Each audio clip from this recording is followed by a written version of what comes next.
Admiral Park stood on the bridge of the massive warship Soul Pride and looked out at the stars. Around him moved the greatest fleet humanity had ever built. 200 ships filled with the best soldiers Earth could offer.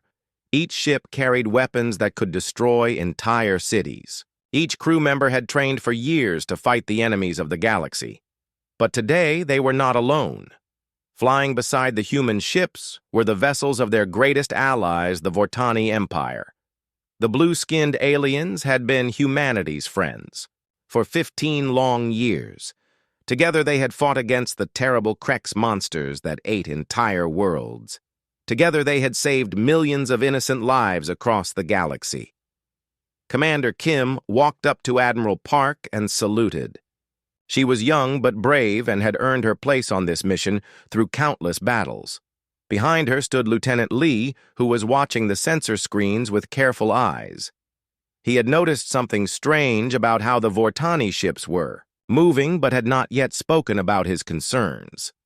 The target today was Nexus Prime, the strongest fortress the Krex had ever built. Intelligence reports said it held the command center for all Krex military operations in this part of the galaxy.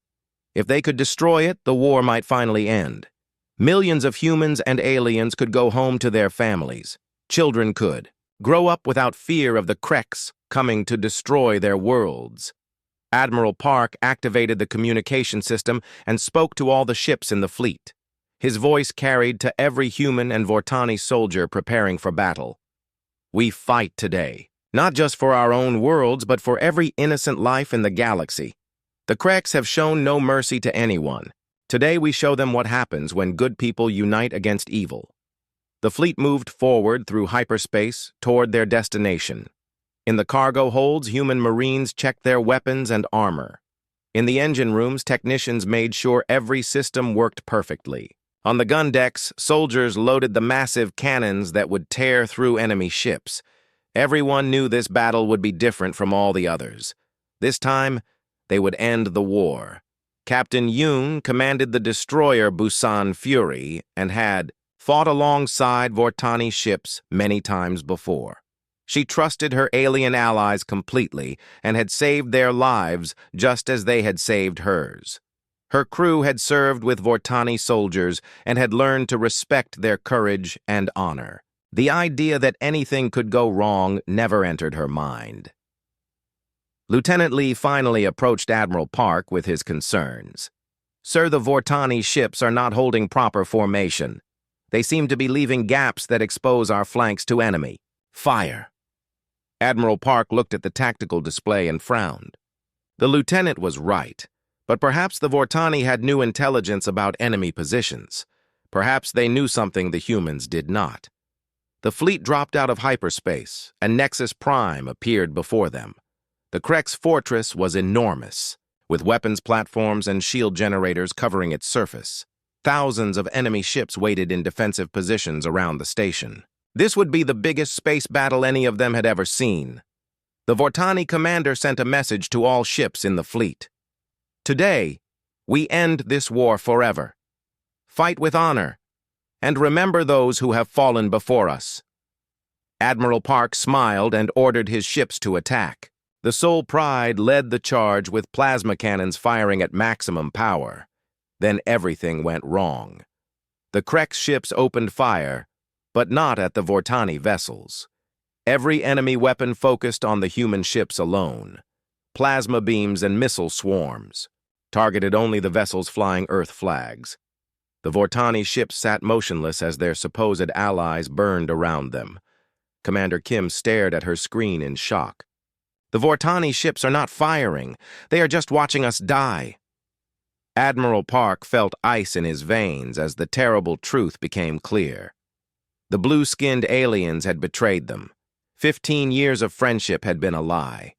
The Soul Pride shook under enemy fire as her shields began to fail. Captain Yoon watched 3 human destroyers explode in brilliant flashes of light. Escape pods filled with wounded and dying soldiers drifted through space while Krex fighters hunted them down. The Vortani did nothing to help. Lieutenant Lee worked, frantically at his console trying to find a way to save the fleet. "Sir, we need to retreat now, or we will all die here." But Admiral Park knew most of his ships were already doomed. The trap had been perfect. The Vortani had led them into a killing field where the Kreks waited with overwhelming force. A communication came from the Vortani flagship. The blue-skinned commander appeared on screen with cold eyes and a cruel smile. "Your species has served its purpose, Admiral Park. The Kreks have offered us territory and resources in exchange for eliminating the human threat. You fought well, but the galaxy belongs to the strong, not the weak." Admiral Park felt rage burning in his chest, but forced himself to stay calm. He ordered all remaining human ships to retreat immediately. Only 12 vessels escaped from the fleet of 200. The Soul Pride was one of them, but she was badly damaged and barely flying. As they limped away from the battle, Captain Yoon sent a message to all surviving ships. "They betrayed us because they feared what we could become. They were right to be afraid." The surviving crews listened to her words and felt their grief turn to anger. The Vortani and Kreks had made a terrible mistake. The journey back to Earth took weeks as damaged ships struggled through hyperspace. During that time, the survivors shared their stories and planned their revenge. They had been betrayed by those they trusted most. They had watched their friends die while their allies smiled. But they were still alive, and they would make sure the galaxy never forgot what happened at Nexus Prime. Admiral Park stood on his ruined bridge and made a promise to every human who had died that day. The Vortani thought they had destroyed humanity's spirit. Instead, they had forged it into something harder than diamond and sharper than steel. The war was not over. It was just beginning. The 12 surviving ships arrived at Earth like ghosts returning from the dead. Admiral Park looked through the viewport at his homeworld and felt both sadness and burning anger.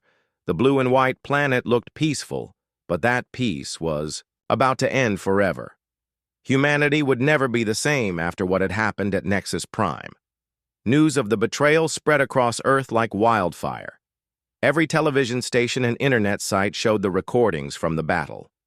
People watched, their sons and daughters burning in space while the Vortani did nothing to help. Families who had lost loved ones wept in the streets. Others shouted for revenge against the aliens who had murdered their friends. Commander Kim stood in the Great Hall of the United Earth Council and played the final message from the Vortani commander. The blue-skinned alien smiled coldly as he explained how humanity had served its purpose and was no longer needed. Every person in the room felt their blood boil as they listened to those cruel words. President Kang rose from her seat and looked at the assembled leaders from every nation on Earth. She was an older woman who had seen many wars, but nothing had prepared her for this level of betrayal. Her voice was steady, but everyone could hear the rage underneath her calm words. The Vortani made a choice when they decided to betray us. They thought we were weak. They thought we would roll over and die like frightened animals. They were wrong. Today we show them what humanity really is. Today we become something they will regret creating. Engineer Song worked deep underground in the research facilities beneath Seoul. She had been studying Vortani and Kreks technology for years, and now she understood why the aliens had feared humanity. Human manufacturing was faster and more efficient than anything either alien species possessed. While the Vortani built one ship, humans could build 5. The revelation excited her beyond measure. Humanity had always assumed the aliens were more advanced because their individual ships were stronger. But strength meant nothing when facing overwhelming numbers. The Vortani had perhaps 10,000 warships in their entire empire. Earth could build 50,000 in the same time. Dr. Choi led the weapons research team and made discovery after discovery as they combined human engineering with captured alien technology. The Vortani used energy shields that could stop most attacks. But human kinetic weapons could punch through those barriers like paper. The Kreks had thick armor plating, but human plasma cannons could melt through any material. Lieutenant Lee had been promoted to commander after the battle and now worked with the Tactical Planning Committee. He studied every recording from Nexus Prime and began to understand how the enemy thought. The Vortani were used to fighting opponents who matched their style of warfare. They had no experience against humans who could adapt and change their tactics mid-battle. The Global Defense Initiative was announced 3 days after the survivors returned to Earth. Every nation on the planet united under one military command. Every factory was ordered to begin producing weapons and warships. Every university was told to focus their research on military applications. Earth was going to war, and nothing would stop them. Captain Yoon addressed the graduating class at the new military academy in Busan. These young men and women would become the officers who led humanity's revenge.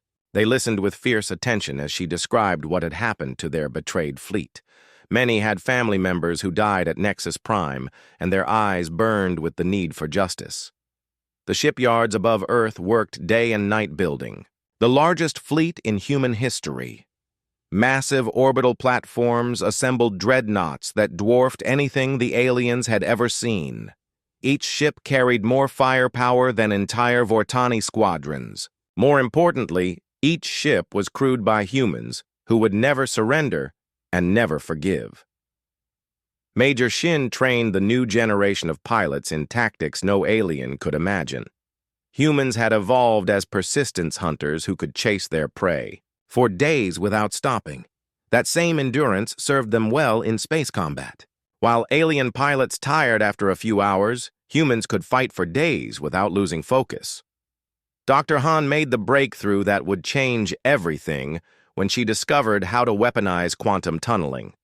Her missiles could phase through enemy shields and armor before exploding inside target ships.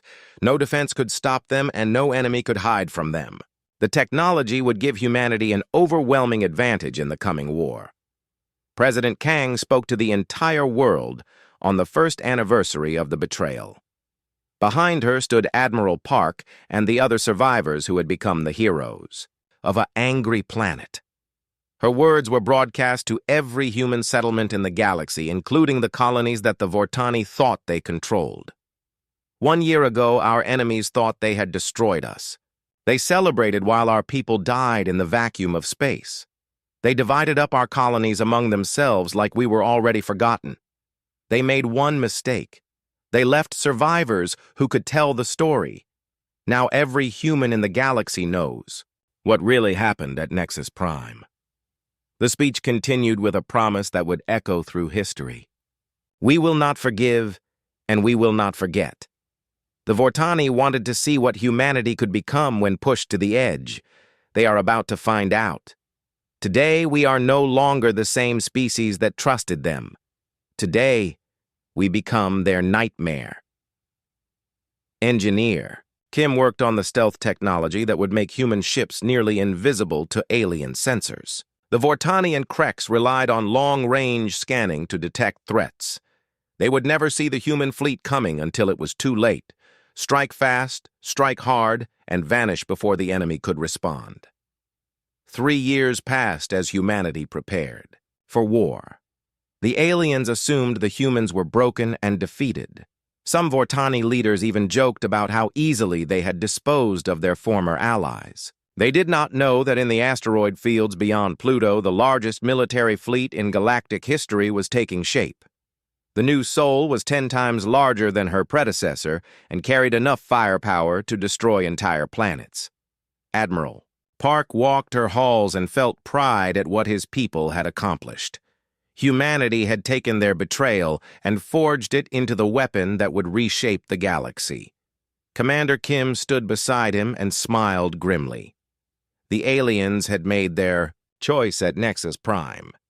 Soon they would learn what that choice had cost them. 3 years had passed since the betrayal at Nexus Prime, and the galaxy had almost forgotten about humanity. The Vortani Empire expanded into former human colonies without resistance. The Kreks continued their raids on weaker species while their blue-skinned allies provided support. Both alien races believed they had solved their human problem permanently. They could not have been more wrong. Deep in the asteroid fields beyond Pluto, Admiral Park watched the final stages of construction on the largest warship ever built. The new Soul stretched for kilometers through space and carried enough weapons to fight entire fleets. Her hull was black as the void between stars and covered with stealth plating that made her nearly invisible to enemy sensors. Commander Kim walked beside the Admiral through the massive ship and marveled at what humanity had accomplished. Every system was better than anything the aliens possessed. The engines could push the dreadnought faster than Vortani cruisers. The weapons could pierce through any known armor or shielding. The crew quarters held 10,000 of the finest soldiers Earth had ever produced. The shipyards around them buzzed with constant activity as workers finished the last details on hundreds of warships. Each vessel represented years of research, development, and manufacturing that had pushed human technology far beyond what it had been before the betrayal. The aliens had meant to destroy humanity, but instead had forced them to evolve into something far more dangerous. Engineer Song reviewed the production reports and smiled with satisfaction. Earth now had the largest industrial base in the galaxy. Every major asteroid had been converted into a mining operation. Every space station manufactured weapons or ship components. The home system had become a factory devoted entirely to preparing for war. Lieutenant Pak was one of the new officers trained in the military academies that had sprouted across Earth. He had grown up hearing stories of the betrayal and had dedicated his life to making sure it never happened again. Now he commanded a destroyer that could outfight any alien ship in single combat. More importantly, he led a crew that would never give up and never retreat. Major Shin ran the pilot training programs that turned ordinary humans into space combat specialists. Her students learned to fly in ways that defied alien understanding. Where Vortani pilots relied on computer assistance, humans trusted their instincts and reflexes.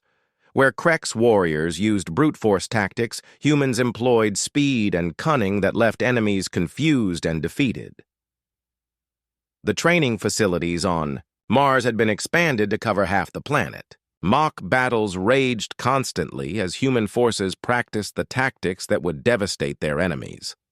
Unlike the aliens who had grown soft during years of easy victories, humanity trained as if their lives depended on perfect execution. Because they did. Dr. Choi led the weapons development teams that had revolutionized human military technology. Her quantum phase missiles could appear inside enemy ships without warning.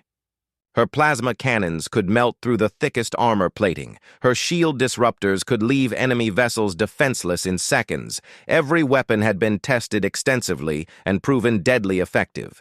Captain Ryu commanded the Marine forces that would board and capture enemy vessels. Her soldiers had trained in zero-gravity combat until they moved through space like dancers. They wore armor that could survive direct hits from alien weapons and carried guns that could punch through bulkheads. Most importantly, they had been taught to show no mercy to those who betrayed their trust. The intelligence networks that Commander Lee had established reached throughout Vortani and Krex space. Human agents who had survived the purges after Nexus Prime sent regular reports about alien military movements. The enemy fleets were scattered across their empires dealing with minor rebellions and border disputes. They had no idea what was coming for them. Dr. Han perfected the stealth technology that would make the human fleet invisible until the moment of attack. Vortani sensors were designed to detect ships that used conventional engines and power sources. Human vessels had been completely redesigned to emit no detectable signatures. They could approach enemy positions like ghosts in the night. Engineer Kim worked on the logistics systems that would keep the fleet supplied during extended campaigns. Human ships carried manufacturing facilities that could produce ammunition and spare parts from raw materials. While alien fleets had to return to base for resupply, humanity could fight indefinitely in deep space. The advantages kept multiplying. President Kang visited the secret facilities and was amazed by what she saw. The betrayed and broken survivors, who had limped home 3 years ago, had built something that surpassed her wildest dreams. Humanity was no longer the junior partner in galactic affairs. They had become the apex predator that would reshape civilization itself. Admiral Park gathered his senior staff for the final planning sessions. The target list included every major Vortani world and military installation. The Krek strongholds that had seemed invincible were marked for destruction. Most importantly, Nexus Prime itself would burn as payment for the lives lost there. The officers studied star charts and discussed tactics with cold precision. There would be no mercy shown to those who had betrayed their trust, no quarter given to enemies who celebrated human deaths. The galaxy would learn that humanity remembered every slight and repaid every betrayal with compound interest. Major Song commanded the electronic warfare units that would blind and confuse enemy communications. When the attack began, Vortani commanders would find themselves cut off from their fleets. Krek's leaders would discover their orders were being intercepted and changed. Chaos would reign in the enemy ranks while human forces struck with perfect coordination. The final ships were completed as the third anniversary of Nexus Prime approached. The human fleet now numbered over 2,000 vessels of every size and class, dreadnoughts that could destroy planets, cruisers that moved faster than light itself, destroyers that hit like hammers and vanished like smoke. Each ship was crewed by volunteers who had personal reasons to hate their enemies. Commander Kim stood with Admiral Park on the observation deck of the New Sol and watched the fleet assemble in battle formation. The sight was beautiful and terrible at the same time. Humanity had built these ships from their pain and forged this fleet from their rage. Soon the aliens would understand what they had created when they chose betrayal over honor. The waiting was almost over. The galaxy would tremble. The human fleet moved through hyperspace like a shadow of death approaching its first target. Admiral Park stood on the bridge of the New Sol and watched the countdown timer reach 0. 3 years of preparation were about to be tested in the fires of combat. Every system had been checked and every weapon loaded. The crew was ready for the war that would reshape the galaxy. Telos was a beautiful world where the Vortani had built monuments celebrating their victory over humanity. Golden statues showed blue-skinned warriors standing over defeated human soldiers. Museums displayed captured human weapons as trophies of their successful betrayal. Children were taught that humans had been weak and deserved their fate. That was about to change forever. Commander Kim monitored the sensor readings as the fleet dropped out of hyperspace at the edge of the Talos system. The stealth technology worked perfectly, and no alarms sounded on the enemy stations. The Vortani defenders had no idea that death had arrived in their system. They continued their normal patrols, as if nothing had changed. The planetary shields. Around Telos were the most advanced the Vortani had ever built. They could stop any conventional weapon and deflect even the strongest energy beams. The blue-skinned engineers who designed them were proud of their creation and certain it made their world invincible. They had never seen quantum phase technology. Lieutenant, Pack commanded one of the destroyer squadrons that would test the new weapons against real targets. His ships approached the planet from multiple directions while remaining invisible to enemy sensors. The crews were tense but confident as they prepared to fire the first shots of humanity revenge war. Dr. Han watched from the New Sol as her quantum missiles launched toward the planetary shields. The weapons looked like ordinary projectiles, until they reached the barrier and simply passed through as if it did not exist. Seconds later, explosions blossomed across the surface as the missiles found their targets. The Vortani shields were useless against technology they could not understand. Panic spread through the Vortani command centers as their supposedly impregnable defenses crumbled. Warning sirens wailed across the planet as military commanders tried to understand what was happening. Their sensors showed no attacking ships, yet their installations were being destroyed with surgical precision. Fear gripped the blue-skinned defenders as they realized they faced an enemy beyond their comprehension. Captain Ryu led the first wave of assault shuttles toward the surface of Telos. Her Marines wore the new combat armor that made them look like mechanical demons. Their weapons could punch through Vortani body armor like it was paper. More importantly, they had trained for years to fight in ways that would terrify their enemies. The Vortani military base outside the capital city was the first ground target to fall. The blue-skinned soldiers had grown soft during their years of easy victory over weaker species. They had forgotten that humans were apex predators who had earned their place at the top of their homeworld's food chain through countless generations of warfare. Major Shin led her fighter squadrons against the Vortani aerospace forces that scrambled to defend their world. The alien pilots were skilled and experienced, but they had never faced humans who could adapt their tactics in real time during combat. Where Vortani fighters followed predictable patterns, human pilots improvised and changed their approach with every engagement. The space battle above Telos lasted only 2 hours before the last Vortani ship was destroyed or had fled the system. The planetary bombardment that followed was precise and devastating. Every monument to the betrayal at Nexus Prime was reduced to smoking rubble. Every museum that celebrated human weakness was turned to ash. Engineer Song monitored the communications networks as news of the attack spread across Vortani space. The blue-skinned aliens had assumed humanity was broken and defeated. Now they discovered that their former allies had returned with weapons and tactics that made their defenses worthless. Terror replaced confidence in alien command centers throughout the galaxy. Commander Lee coordinated the ground assault that captured key Vortani leaders for interrogation. The blue-skinned officers who had celebrated human deaths now cowered in underground bunkers as human soldiers hunted them through the rubble of their cities. Justice was swift and thorough for those who had betrayed their trust. The orbital bombardment stopped after 6 hours when all military targets had been destroyed. Admiral Park ordered his fleet to withdraw before Vortani reinforcements could arrive. The message had been delivered and the galaxy would soon understand what had happened. Humanity had returned from the grave more dangerous than ever before. Lieutenant, you commanded the intelligence-gathering teams that collected data on Vortani technology and military capabilities. Every piece of information would be used to plan the next attacks in the campaign that would bring the alien empire to its knees. The enemy had revealed their weaknesses, and humanity would exploit every single one. Dr. Choi analyzed the battle recordings and smiled with satisfaction. The quantum weapons had performed even better than expected. Vortani shields offered no protection against attacks that could phase through matter itself. Enemy armor was useless against weapons that struck from impossible angles.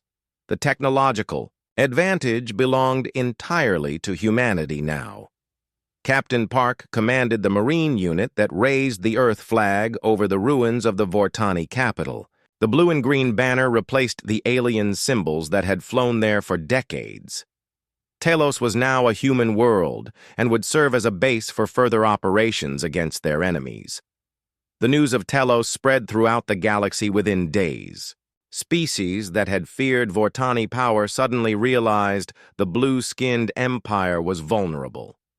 Rebellion sparked on a dozen worlds as oppressed peoples rose against their alien overlords. The balance of power had shifted, and everyone knew it. Major Kim led the occupation forces that would hold Telos while the main fleet moved on to other targets. The Vortani civilians who survived the attack were treated better than they deserved. But they were left with no doubt about who ruled their world now. Humanity had learned mercy, but they had not forgotten justice. The Krek's leadership received reports of the attack and began to understand what they had helped create. By betraying humanity at Nexus Prime, they had forged an enemy more dangerous than any species the galaxy had ever seen. The savage warriors who had terrorized civilizations for centuries suddenly found themselves facing extinction at human hands. Admiral Park stood on his bridge and looked at the tactical display showing the next target. The first strike had been a complete success, but it was only the beginning. Hundreds of Vortani and Krek's worlds waited to face human justice. The galaxy would burn until every debt was paid and every betrayal answered. Commander Kim smiled grimly. As she studied the intelligence reports coming in from across alien space, the enemy was panicking and making mistakes that would cost them dearly.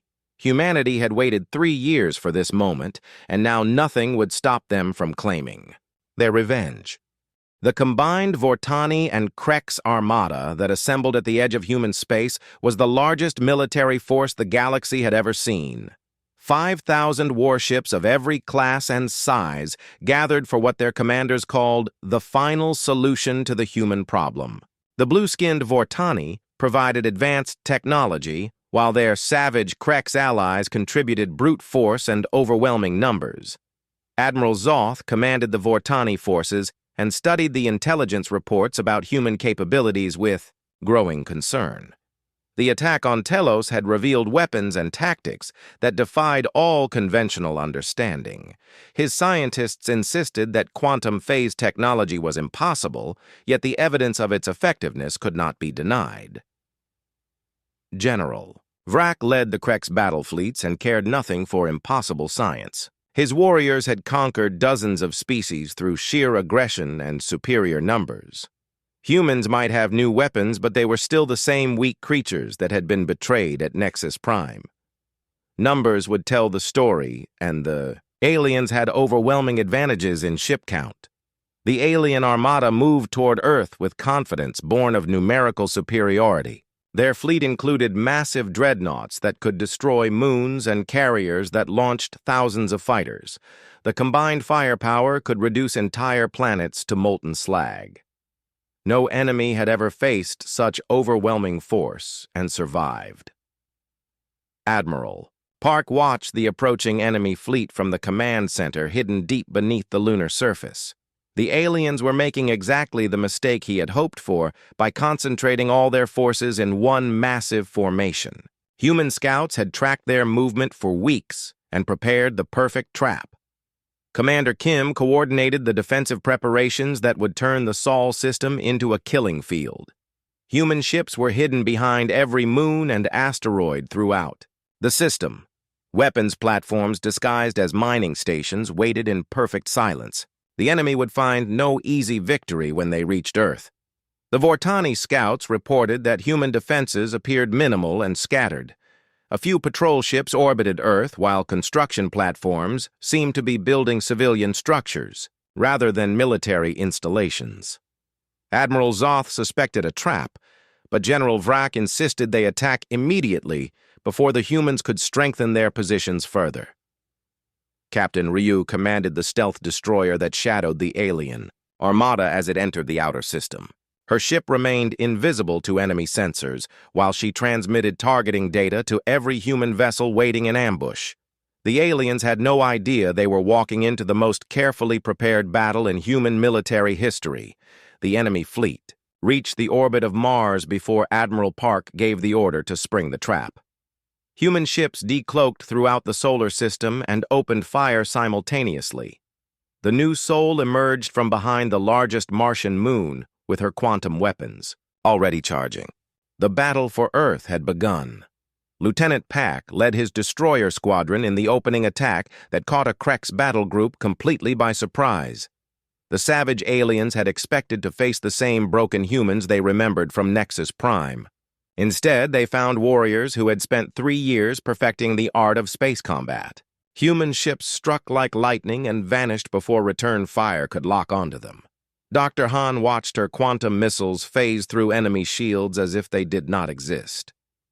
Vortani dreadnoughts that had never taken serious damage in centuries of warfare suddenly found themselves burning from internal explosions. Their advanced technology meant nothing against weapons that ignored the laws of physics as they understood them. The Krex responded to the ambush with typical savagery by charging directly at the nearest human ships. Their commanders believed that overwhelming aggression could overcome any tactical disadvantage. They discovered that human crews had been trained to fight with the same predatory instincts that had carried their species to the top of their home world food chain. Major Shin commanded the fighter squadrons that swarmed through the alien formations like angry wasps. Her pilots flew with a combination of skill and fury that the enemy could not match. Where alien fighters followed standard attack patterns, humans improvised and adapted until their enemies could not predict their next move. Engineer Song coordinated the electronic warfare systems that blinded alien communications and disrupted their targeting computers. Vortani commanders found themselves unable to coordinate with their own ships, while Krex leaders discovered their orders were being intercepted and changed. Chaos spread through the enemy ranks as human technology turned their own systems against them. The battle raged for hours as human forces systematically dismantled the largest fleet ever assembled. Captain Yoon led the cruiser squadrons that picked apart enemy formations with surgical precision. Her ships appeared where they were least expected and struck at the weak points that human intelligence had identified during years of careful study. Commander Lee directed the boarding actions that captured key enemy vessels for later study. Human Marines moved through alien ships like unstoppable forces of nature. The Vortani had grown soft during their years of easy victory, while the Krex had always relied more on savagery than skill. Neither was prepared for soldiers who combined human tactics with alien technology. Admiral Zoth tried desperately to rally his scattered forces, but found his communications jammed and his sensors blinded. The perfect formation that had seemed so impressive now worked against him as ships collided and fired on their own allies in the confusion. Human stealth technology had turned his greatest strength into a fatal weakness. General Vrak ordered his remaining ships to ram the human vessels in kamikaze attacks that might break their defensive lines. Some Krex captains obeyed and died gloriously, but uselessly against shields that could deflect their desperate charges. Others tried to flee, only to discover that human ships were faster and more maneuverable than anything in their fleet. Dr. Choi monitored the weapon systems as her quantum cannons tore through enemy hulls like they were made of paper. 3 years of research and development had given humanity weapons that made alien technology obsolete. Every shot found its target, and every target was destroyed or disabled beyond repair. The tide of battle turned decisively when the new Sol engaged the Vortani flagship in single combat. Admiral Park commanded his dreadnought with cold precision, as she systematically destroyed the most powerful ship the aliens had ever built. The quantum weapons made short work of armor that had never been penetrated by conventional attacks.